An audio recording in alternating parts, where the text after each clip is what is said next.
Hi guys, welcome to my channel. My name is Emily and I'm 23 years old and I live in the United States of America.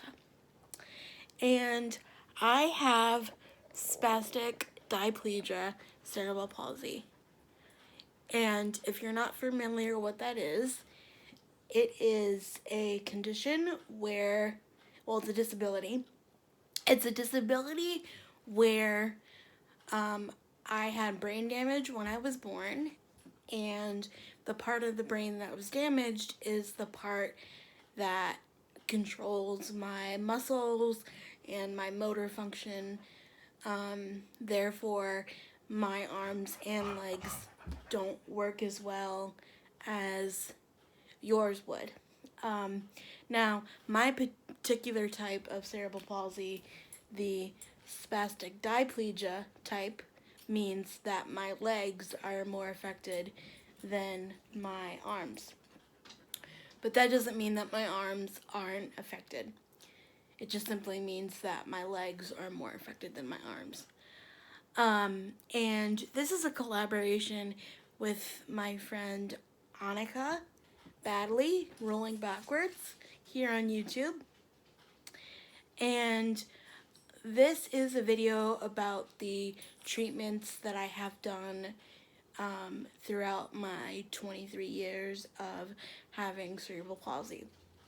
Now I will say before I get into the video that I've been extremely lucky to not have needed so many interventions, one after another. Because I know people in my life and I know people with CP who need constant interventions, whether that be like surgeries once a year or, different things like that. But with that being said, let's get on into the video.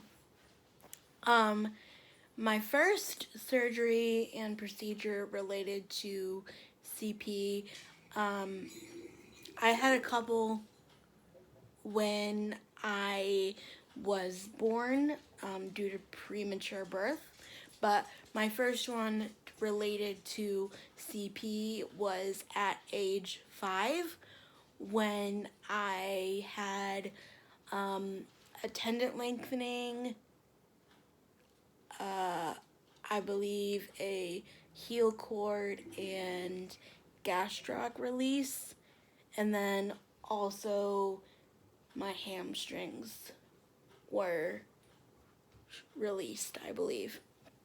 That was a very intense recovery. I remember being in the first grade, so I was about 5 to 6 years old, and me being in a wheelchair, and then me having my legs rather than bent, having them straight out to help with the healing process and to make sure that my legs were in the correct position. And I remember having to sit sideways at the lunch table and eat my lunch sideways for a few months. I want to say it was months. And I remember having like cereal casting to make sure that I was getting a good stretch and everything, and it was just a lot of interventions for that surgery. That was one of the bigger surgeries that I had, and luckily I haven't needed another one. It's common for people with CP and or any sort of orthopedic disability to need that sort of surgery multiple times throughout their life.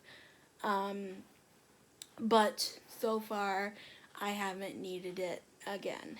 And I'm hoping to keep it that way because that was pretty painful.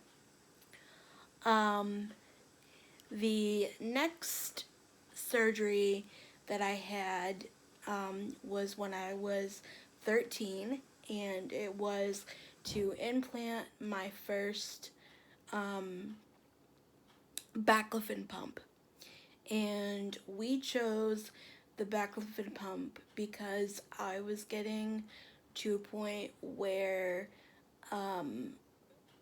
the Botox treatments that I was doing for my legs, which is where it's Botox is a muscle relaxer, and they inject it into certain muscles and areas of your leg, usually the back of the legs, so your hamstrings, and my hamstrings was definitely a big one for me, so that's what I remember. Um, the Botox injections turned to just be like a band-aid for a bigger problem that we were trying to solve. I was getting older, so meaning that like I had stopped growing, so there wasn't like a risk of like me having a growth spurt and then running into more issues. So that's when we decided to place a baclofen pump, and I honestly wish that I would have done it sooner, because I have a lot of anxiety. I also suffer with mental illness issues, but one of the things that was holding me back from getting the pump was anxiety. But if I could go back and tell myself what I know now, I would have done it a lot sooner, because for me it has increased my quality of life by a lot, and it has helped, and I wouldn't be where I am today without it. I wouldn't be as functional as I am today without it. I'm able to get on my elliptical machine every morning and move my legs by themselves if I wanted to. I'm able to wiggle my toes, something I never would have been able to do without baclofen. And I know certain people have their opinions, because baclofen is a very strong drug and it doesn't always work for other people, but for me, I'm one of the lucky ones that it works for, and I'm glad that I did it. And then the next surgery that I had was another baclofen pump replacement, because I needed a new one, and that was so that was in 2016. I got my first baclofen pump placed in 2010, and I got another one in 2016. And then, so that's the current one that I have now. And the reason why you replace them is because like the battery only lasts for so long, and you need to replace the battery. And then I'll need another baclofen pump probably in 2 or 3 years from now. So 2023 or 2024, which is crazy to think about. But I believe the reason why I have had so many minimal interventions in my CP is due to the fact that I have a baclofen pump. Now, sorry if you hear that in the background. Now let's talk about surgeries. Or not, we just talked about surgeries. Now let's talk about therapies. I've done every type of therapy except for speech therapy. I've never needed any sort of speech therapy or anything like that, so I'm not one to speak on that because I have never personally been through it. But I've done occupational therapy and I've done physical therapy throughout my entire life. Occupational therapy, though, it was good in the beginning. like when I was younger, but as I got older, um, they would kind of frustrate me because they would be like, for one instance, I remember I wanted to learn how to straighten my hair or curl my hair, I think it was, or something to do with like makeup and beauty, because a lot of girls my age at the time were doing that. And I remember them saying like, oh, you should try it at home first and then we can work on it, like where you have issues. Um, and that was frustrating to me because I'm like, well, if I could work on it at home safely, then I would do it at home, you know what I mean? But it just, didn't work out that way. So that they were just kind of frustrating. And then sometimes with the activities of daily living, like dressing, bathing, whatever, um, I'm independent with those in some way, so I technically graduated from my goals with that. Um, but I do need help with things every day, and I do have a PCA that comes in, and I do have someone that helps me um, to do those things because I do need help. And I've come to the realization that I am gonna need help throughout my entire life, which isn't necessarily a bad thing. I think the sooner that people realize that, and then they could put things into place, so then their loved ones don't have to worry about them, and they could just be like peaceful. You know what I mean? Um, that got off on a little bit of a tangent. Um, but I did a little bit of occupational therapy, but like I didn't really do as much as I've done physical therapy wise. I've done physical therapy on and off since I was 3, and I've literally been going to the same place since I was 3. I don't currently do therapy because I go to the gym. Well, of course, everything is closed right now due to quarantine, but I go to the gym and I try to move around a lot. Um, the thing with me is like I'm kind of like a tough patient because I get very bored very easily doing the same thing over and over and over again, especially when like, so there is a chance to get better with CP. Like, there's not a cure for CP, but there is a chance to get better. But as I've gotten older, I've learned to kind of accept the way that my body is, and that even though I may get stronger and things may become easier, this is the body that I've been given to work with, and this is the body that I have. Like, nothing's really going to change about it. We're gonna just try to keep it at the status quo or get stronger. So I always do have the option to go back to therapy, but as I've gotten older, like I said, I've become bored with it, and I think that there's also such a thing as therapy burnout that people get.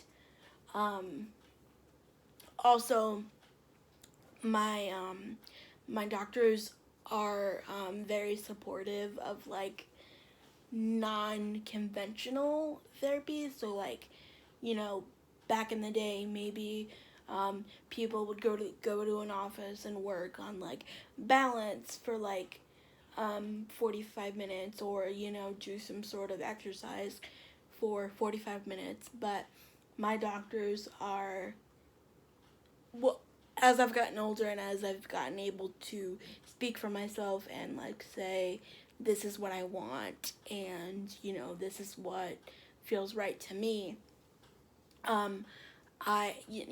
They've been very on board with me going to the gym and doing exercises there, and going on my machine and doing exercises there, and just having functional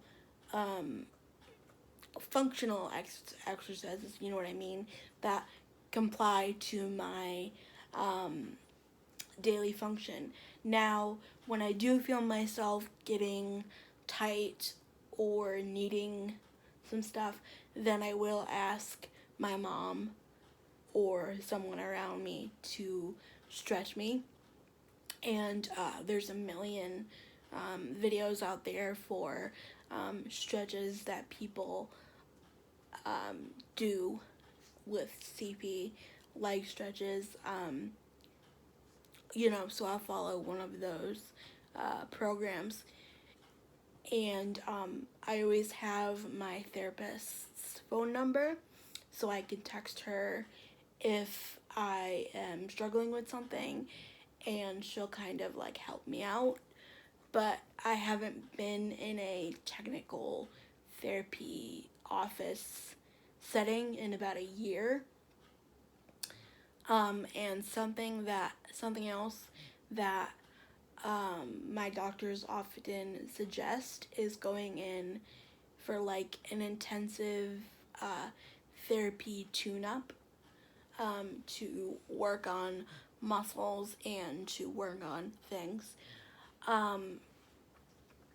And I forgot to mention that when I had my first baclofen pump placement when I was 13, I did a 2-week intensive therapy program, and we worked on strength and core and all that fun stuff that people are supposed to work on.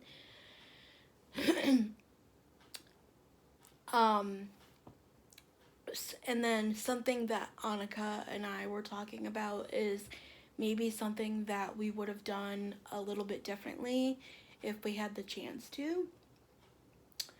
And for me, I would have loved to have gone to a place like the Napa Center, which is a intensive physical therapy, or actually physical therapy, occupational therapy, speech therapy. They do all the therapies there. But it's intensive. It's like 2 to 3 weeks of like therapy every day. And even though it's intensive, I've seen amazing results from people who have gone there. And the thing is, I wish there would have been something like that when I was younger, because then maybe, I don't know, maybe I would have been more compliant with what I was supposed to do. I think that sometimes for me it's hard to comply because I'm the type of person who asks a lot of questions, and I'm like, okay, how is this gonna help me? Or how is doing this going to affect my life? And like, you know what I mean? So I've gotten off on a little bit of a tangent, but I hoped that video made sense, and I hope you got a little bit more insight into my life, and I can't wait for you to go watch Anika's video. Go watch it, and I'll see you guys in my next one. Bye!